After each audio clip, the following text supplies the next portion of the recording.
Assalamualaikum warahmatullahi wabarakatuh. Alhamdulillahi rabbil alamin. Wassalatu wassalamu ala rasulillah wa ba'd. Pada video pembelajaran kali ini, kita akan belajar sejarah kebudayaan Islam kelas 10 semester ganjil dengan judul Fathu Makkah atau penaklukan kota Mekah. Peta konsep pembahasan Fathu Makkah ada 3, yaitu sebab-sebab terjadinya Fathu Makkah, faktor-faktor keberhasilan Fathu Makkah, dan Haji Wada. Yang pertama, sebab-sebab terjadinya Fathu Makkah. Tidak lama setelah perjanjian Hudaybiyah, suku Bani Bakar menyatakan kesetiaannya kepada kafir Quraisy dan suku Khuza'ah menyatakan diri bergabung dengan kaum muslimin di Madinah. 2 tahun setelah itu, suku Bani Bakar dibantu kafir Quraisy melakukan serangan dan pembantaian kepada suku Khuza'ah. Peristiwa ini jelas menodai perjanjian yang telah disepakati bersama. Untuk itu, sekitar 40 orang perwakilan suku Khuza'ah mengadukan peristiwa tersebut kepada Rasulullah dan meminta bantuan pasukan untuk menyerang Bani Bakar. Tetapi permohonan ini tidak begitu saja disetujui oleh Rasulullah dan meminta mereka menunggu saat yang tepat untuk menyelesaikan persoalan tersebut.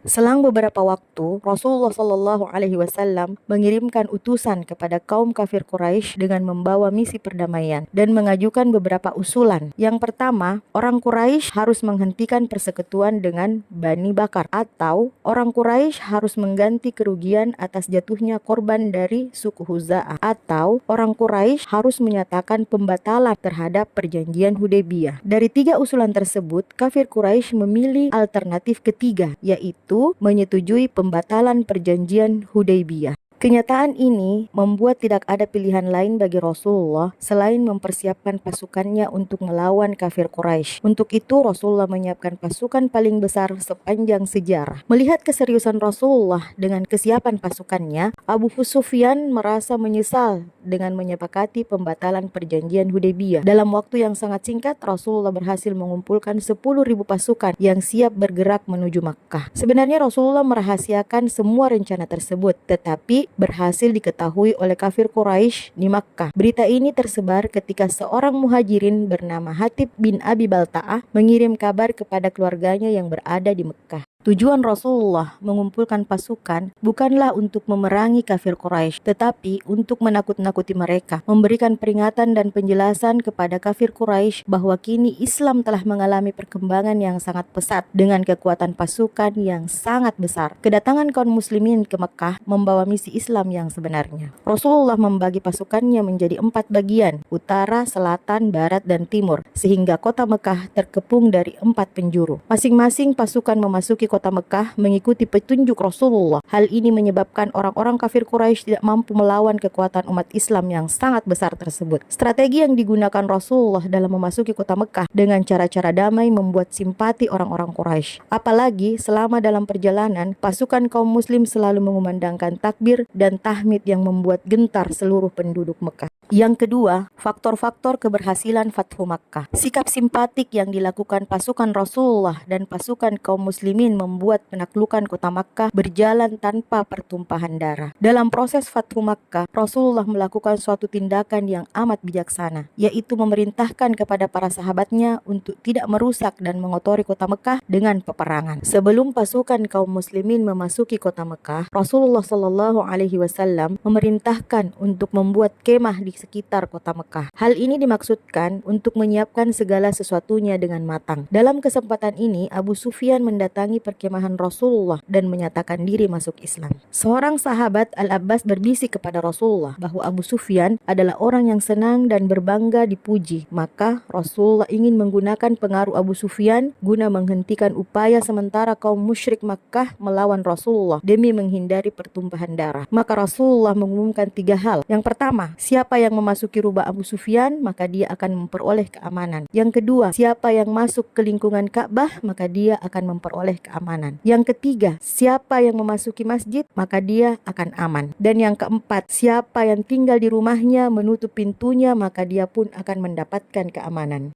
Melihat